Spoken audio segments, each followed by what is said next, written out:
vous avez un fait marquant vous-même? Vous avez un fait marquant dans ce livre Un avec fait des... marquant, un fait marquant de ce livre ou personnel? Les deux, puisqu'en général, quand vous écrivez l'auteur, on dit souvent que l'auteur, quand il écrit, c'est un peu quelque part une façon de se livrer aussi. Oui, il y a une partie de soi, je vous l'accorde, c'est vrai. Et dans chaque personnage, il y a une partie de moi. Après, à chaque lecteur de découvrir laquelle. Euh, Parce que comme je vous disais, j'arrive à dialoguer avec chacun des personnages. Ça m'est arrivé qu'un des personnages me réveille en pleine nuit parce qu'il y a des choses que je n'avais pas pensées et je les notais sur un bout de papier pour m'en souvenir le lendemain matin. Et, je savais que j'avais été réveillé parfois, mais je me souvenais plus de ce que j'avais écrit en pleine nuit. Et je prenais mon bout de papier, ah oui, ça y est. Donc parce que il se passe des choses étranges parfois, mais c'est comme ça.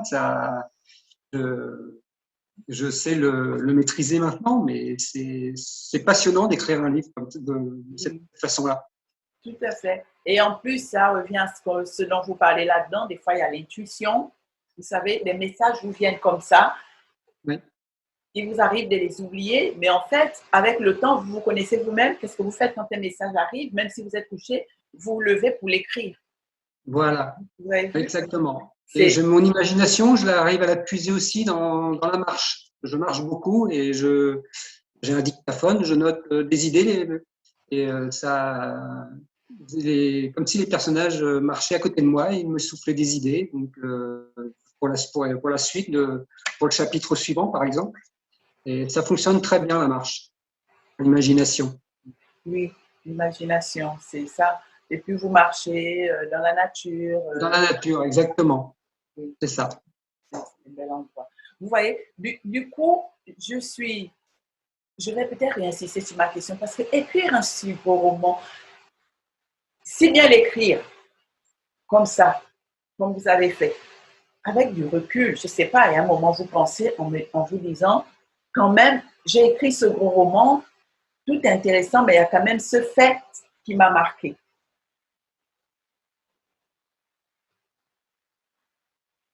Vous voyez ce que je veux dire comme question en disant, quel est le fait qui vous a marqué en écrivant tout? Vous vous souvenez peut-être au détail de tout ce que vous avez écrit, mais il y a quand même un fait qui sort de le fait le plus marquant pour vous. Pour moi, c'est, comme on en parlait tout à l'heure, c'est l'intuition comme au début du personnage de Greg, qui, qui rêve un petit peu de la personne qu'il va rencontrer, en vivre un petit peu. Et moi, c'est une chose qui m'est arrivée personnellement. J'ai rêvé de ma femme avant de la connaître. Wow, Je me suis réveillé en pleine nuit, j'étais en train de me marier avec elle. c'est super. La Et, pensée, vous et je voyez. ne la connaissais pas, mais je ne la connaissais pas du tout. Je l'ai rencontrée quelques années plus tard. Magnifique. Waouh, waouh. Mais comme je dis, ils sont vivants, hein, vos personnages. Franchement, vous avez réussi à les faire vivre. Et dans le personnage de Greg, c'est super parce que vous me confirmez en fait. Voilà, donc comme je vous disais, oui, il y a forcément un peu de nous dans chaque personnage. Oui, oui, c'est ça. Et moi, je suis très branchée intuition également. Et les messages de Anna avec sa maman qui est décédée, tout ça, je me suis retrouvée là-dedans. Parce que D'accord, c'est plus mon papa et je sens la présence de mon papa souvent. Donc, d'accord. ça, je me suis vraiment retrouvée Moi, là-dedans. je vais vous avouer aussi une chose, j'ai vécu une NDE à l'âge de 14 ans, à l'adolescence, et, et dans mon deuxième roman, j'aborde un peu plus le sujet de la réincarnation ou de la vie après la mort. En fait, c'est plus, j'appuie un peu plus sur ce sujet-là dans le deuxième roman. Là, dans ce premier, bon, j'en parle un petit peu, mais c'est moins appuyé que dans le second. Wow, super. Mais on va lire le second, ça c'est sûr. Vous parlez effectivement de vie après la mort. Vous avez, je ne sais pas si vous avez lu le livre du docteur Moody, qui est un médecin américain dans les années 70-80, qui était parmi les premiers à parler de ce phénomène de NDE, Near Death Experience. En français, Voilà. c'est EMI, hein, c'est expérience Oui, tout à imminente. fait, c'est ça. Oui. Et j'ai lu ce livre. J'ai vraiment lu ce livre. Et depuis lors, quand même, je fais attention, euh, phénomènes, voilà ce qui se passe autour de nous. Et depuis que j'ai perdu mon papa, eh ben, je suis en plein là-dedans. Vraiment, je sens, comme dans le livre, Anna et sa mère, mais moi, je me retrouvais là-dedans, quoi. Je me retrouvais. Bon, pas quand même au point du miroir magique, vous voyez, mais voilà, je sens, je vous assure, je sens des fois, je sens sa présence. Voilà. Pour vous dire que dans votre livre, comme vous dites, votre but était de faire vivre vos personnages, et bien vous avez réussi à les faire vivre parce que le lecteur s'y retrouve. Le lecteur Oui, s'y retrouve vraiment. Voilà. Comme je dis souvent, j'essaie d'apporter des réponses aux questions de mes lecteurs sur le sens de la vie, en fait. Parce que pour moi, naître, vivre et mourir, si ça s'arrêtait là, je trouve que la vie serait absurde. Il y a forcément autre chose par la suite. Pour moi, c'est une évidence pour moi. Après, je ne cherche pas à convaincre tout le monde. Hein. Il y a des gens qui sont pas dans ce. Chacun son expérience. Chacun je veux garder ses croyances. C'est pas mon but de convaincre tout le monde, mais moi, c'est ma vision des choses qui a été nourrie par mon vécu, ma propre expérience.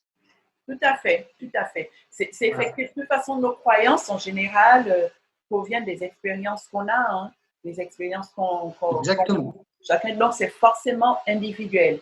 On ne cherche à convaincre personne, voilà, chacun quand même essaie de partager ce qu'il a vécu. Vous voyez, partager ton Oui, c'est ça, oui. Voilà, c'est vraiment bien. Mais tout compte fait, franchement, dans ce livre, il y a à lire. On retrouve tout, le récit est tellement intéressant. Plusieurs thèmes sont abordés. Hein. On ne se limite pas à une enquête policière, on ne se limite pas à des dons. Ça se lit assez facilement parce qu'il y a beaucoup de dialogues, en fait. Oui, beaucoup de dialogues. Je fais beaucoup parler mes personnages, ou c'est plutôt eux qui avaient envie de parler, en fait. Certainement.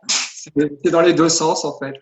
Tout à fait, oui. Oui. C'est beaucoup dialogué, en effet. Et c'est très clair, hein. C'est vraiment très clair. On comprend facilement. Tout y est.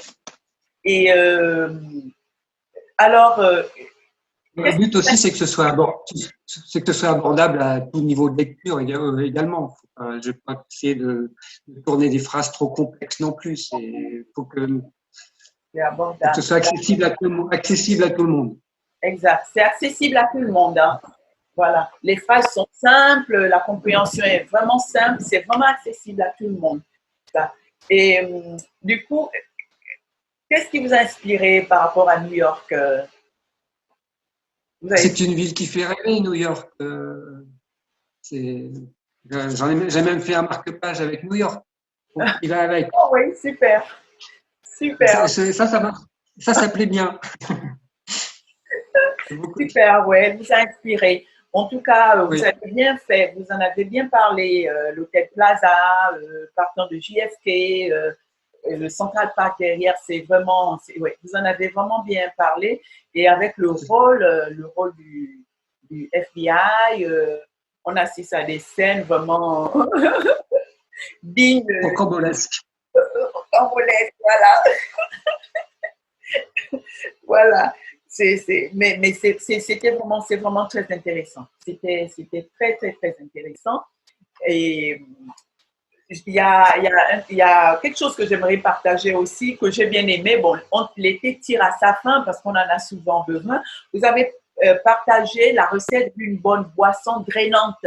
Vous voyez, vous avez vraiment partagé la recette. Je dis, tiens, je vais le partager au public parce que c'est super ça. Quand arrive l'été, même pourquoi pas, même si on est en début d'hiver, il y a la boisson drainante que M. Debos a bien voulu nous partager. Elle est composée de citron, concombre, gingembre et feuilles de menthe. Feuilles de menthe, oui. Je vais la tester celle-là. Vous voyez, c'est vraiment super. Donc, dans le livre, vous avez vu, on a de tout. Il n'y a pas que la série policière, l'enquête policière. Non, on parle de beaucoup de choses, même de problèmes existentiels.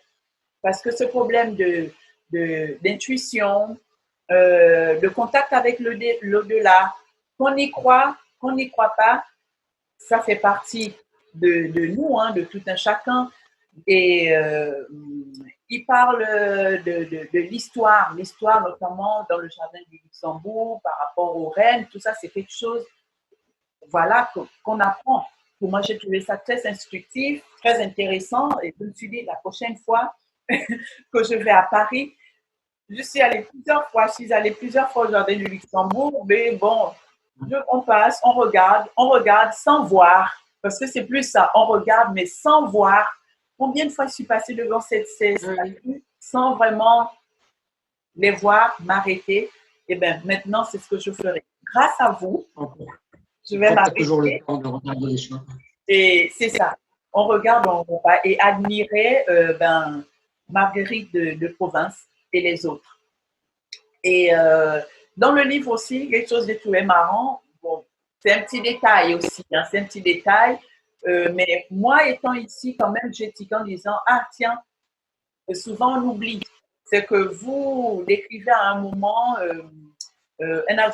l'agent qui monte dans la voiture, il va en France, il monte dans la voiture et il est un peu perdu parce que ici, ils sont habitués aux voitures automatiques. Et là-bas, c'est les voitures manuelles. Alors, il monte la loué, il se dit, oh là là, comment je fais tout ça? Comment ça marche? Oui, comment ça marche? Vous voyez, c'est des petits détails. Il y a de l'humour également dans ce roman. Tout à fait. On a l'impression que c'est sans importance, en fait, comme détail. Mais je me suis dit, ah, mais oui, c'est vrai que j'oublie qu'en France, on a encore des voitures manuelles. Oui. Voilà. Alors qu'ici, c'est tout automatique.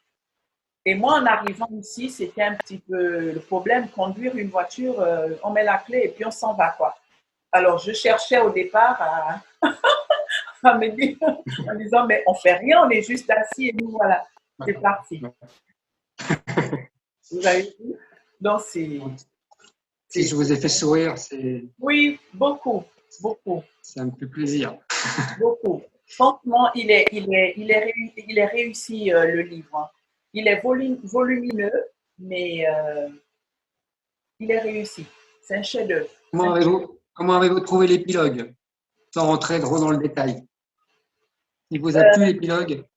Oui, super. Super. Franchement, super.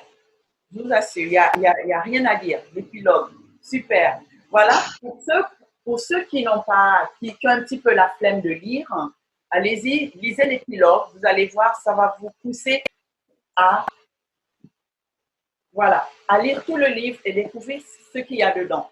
Et ne vous en faites pas, dès que vous commencez, vous le terminez sans même vous en rendre compte, parce que vous vous plongez dans l'histoire.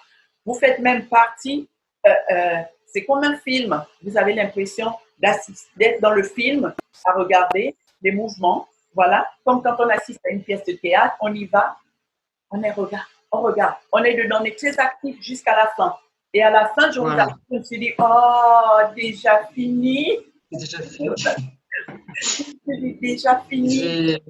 J'ai des lecteurs qui me réclament une suite, mais je n'ai pas prévu de suite pour l'instant, mais qui sait, pourquoi pas, si un jour les personnages viennent retoquer à ma porte. Oui, oui. Mais je sais pas. Si les metteurs en scène, des producteurs, des gens comme ça sont intéressés, vous voyez, il faut le lire et je suis sûre qu'ils voudront faire une suite. Vous voyez, ils voudront vraiment faire une suite parce que ça vaut le coup. Ça vaut vraiment le coup. Franchement. Vraiment, merci. On verra. Que l'avenir nous dira, comme on dit. Oui, oui, oui. Alors, la question bonus de l'émission, M. Debousse. Nous remarquons que les gens lisent de moins en moins. C'est parce que c'est facile, on a le téléphone, on regarde, il y a les textos ou la télé. Quel conseil? Oui, il y a tous les outils aussi numériques avec les tablettes. Vous les inciter à lire davantage.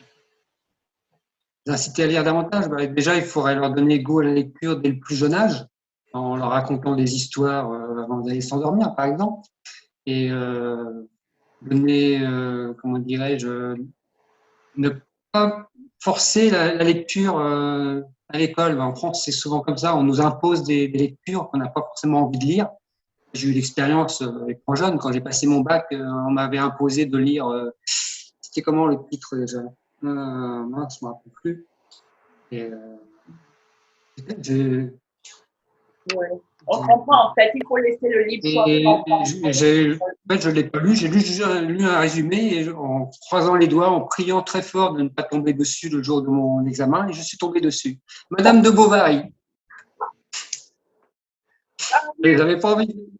Pourtant, c'est une histoire qui se déroulait en Normandie, pourtant, mais non, dès les premiers chapitres, j'ai pas accroché à l'histoire et ça m'a pas. Enfin, je me suis plutôt forcé à lire, enfin forcé, non, j'ai apprécié les autres lectures. Celui-ci, j'ai pratiquement fait l'impasse et je suis tombé dessus le jour du bac. Bon. Mauvais choix de ma part. Voilà. Oui, c'est ça. Et je pense que dans toute la lecture, il faut aussi nourrir l'imagination du lecteur. C'est important de captiver sans. Comme je vous disais, moi, j'ai lu beaucoup de livres avant de découvrir Jules Verne, et Jules Verne, c'est vraiment lui qui m'a donné le déclic pour vraiment la lecture. C'est vraiment, c'est particulier, Jules Verne, quand on le découvre à mon époque, dans les années 70-75, 75 plutôt, parce que j'avais une dizaine d'années quand j'ai découvert à peu près.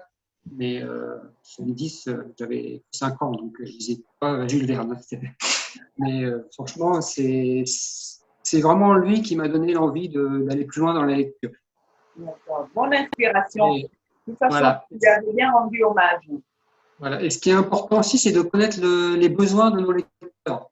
Le lecteur recherche dans la lecture. Parce que bien souvent, comme je vous disais, si on l'ennuie, il ne va pas revenir à la lecture assez facilement.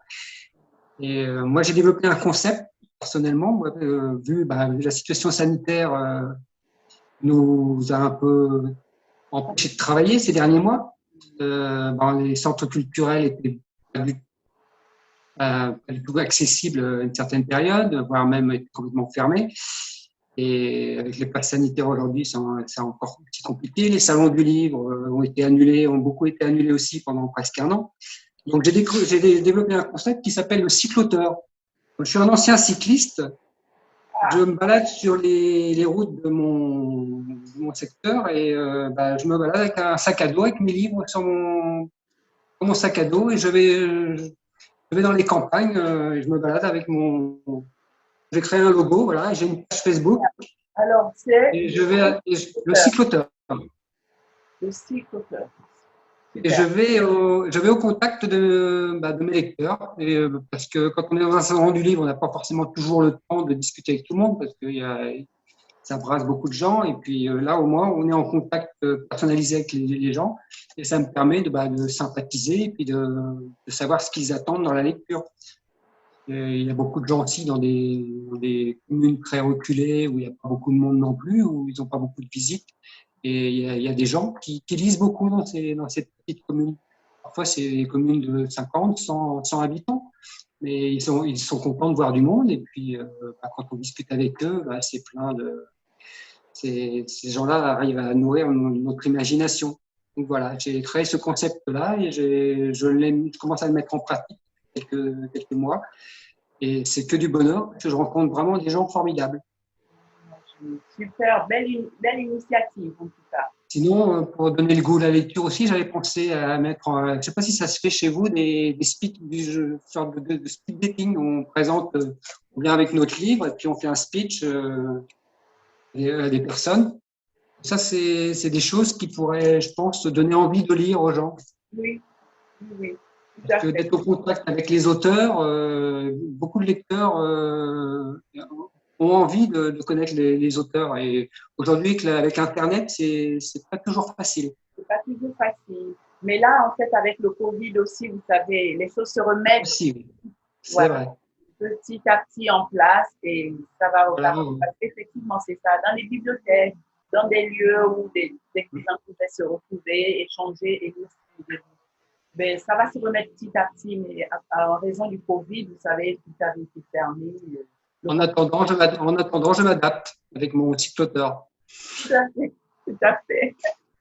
Tout à fait. Et je vous invite à l'occasion à aller voir, à aller consulter ma page Le Cyclotor. Vous verrez, je parle aussi du patrimoine normand. Si vous ne connaissez pas du tout, vous allez apprendre des choses parce que je relate mes parcours de mes journées. Et si ça vous intéresse, je vous invite à y faire un petit tour. Super, ben oui, on va le regarder. De toute façon, Voilà.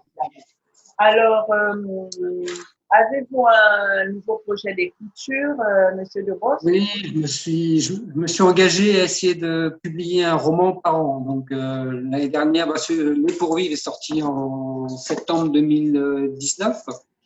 Vous avez Enquête d'âme qui est sorti en décembre 2020. C'est mon deuxième. Donc, il est sorti avec 2 mois de retard. Pourquoi? Parce que il devait se terminer au moment où est tombé la Covid. Comme j'essaye de coller à l'actualité, il a fallu que je change toutes les dates pour le faire terminer un an plus tôt que prévu. Donc, ça m'a donné 6 semaines de boulot en plus. Donc, j'ai perdu un petit peu de temps. Donc, mais bon, le 3e est en cours et il devrait normalement voir le jour d'ici cet automne. Oh, ben, super, super. J'ai déjà le titre, la couverture, il est écrit à peu près à la moitié, mais pour l'instant, je n'en dis pas plus. Surprise, surprise. Alors, pour l'instant, on va en profiter. On va bien profiter de votre premier roman. Donc, Profitez-en bien. Monsieur Thierry Debos. Voilà, vraiment super. Lisez-le, ça en vaut la peine. C'est tellement bien écrit. On se retrouve là-dedans à travers les personnages. C'est un récit très, très complexe, je vous assure, mais tellement bien structuré. En gros, 622 pages, mais c'est tellement bien structuré que ça se lit facilement. Voilà. Monsieur Debos utilise des phrases simples. C'est pour la plupart du temps, en majorité, dialogué. Donc, on se retrouve là-dedans. C'est vraiment super. Ça en vaut la peine. Né pour vivre, Monsieur Thierry Debos. Voilà. Vous le trouvez sur Amazon. Il existe en version numérique. Ah oui, super, super. Voilà. Donc, on a tout dit. Hein. Si, Monsieur Debos, vous avez quelque chose à dire aux spectateurs avant qu'on le... Je leur souhaite une très bonne lecture, en espérant qu'elle sera autant agréable qu'elle a pu l'être pour vous. Je vous remercie pour cette interview. Je vous en prie, que le plaisir a été pour nous. Vraiment, c'est un très bon moment avec vous. Merci, tout le plaisir a été pour nous. Ça en vaut vraiment la peine. Lisez-le, hein, je vous encourage à le lire, ça en vaut la peine, lisez-le. Né pour vivre, Monsieur Thierry Debos. Voilà. Voilà, encore merci à Monsieur Debos d'avoir bien voulu répondre à nos questions, nous donner des éclaircissements par rapport à son livre Né pour vivre. Alors moi, ce que je retiens dedans, le personnage qui m'a le plus touché, c'est donc Monsieur Pocor. Monsieur Pocor, pourquoi? Parce que Monsieur Pocor est devenu un adulte tortionnaire, mais en regardant bien, on voit que derrière en fait, son histoire, il y a des traumatismes. On suppose que pendant qu'il était en gestation dans le ventre de sa maman, il y avait déjà des traumatismes, double traumatisme, parce que la maman elle-même traumatisée, et puis l'enfant a grandi dans ce traumatisme-là. À la fin, il traumatise son propre petit frère, il devient tortionnaire, voilà. Triste comme histoire, mais aussi intéressante. Vraiment, lisez ce livre, il est complexe, mais vraiment le récit est très limpide, facile à comprendre, les histoires sont tellement intéressantes, lisez-le. Allez aussi sur la page de Monsieur Debos, donc Thierry Debos, sa page Facebook. Il a donc aussi une page, le Cycloteur. Voilà, le Cycloteur. Allez voir, vous allez voir ce qu'il fait comme action par rapport au Cycloteur. C'est aussi dans la même idée que notre émission, c'est donc inciter le plus grand nombre de personnes à lire davantage. Voilà, donc je vous laisse aller découvrir sa page. Je vous remercie, laissez-nous vos commentaires par rapport à tout ce que vous avez entendu dans